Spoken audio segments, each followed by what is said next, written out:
Kung training ang pag-uusapan, kilala si Inoue sa kanyang scientific at methodical approach. Bawat session ay nakatutok sa precision mula sa kanyang timing drills, sparring sessions, hanggang sa focus meets na halos parang choreography sa bilis at linis ng execution.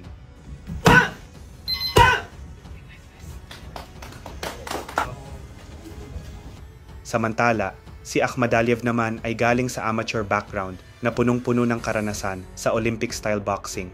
Ang kanyang training ay nakasentro sa stamina at footwork. Mahaba ang oras niya sa conditioning at makikita mo sa kanyang galaw ang disiplina at taktika ng isang teknikal na boksingero.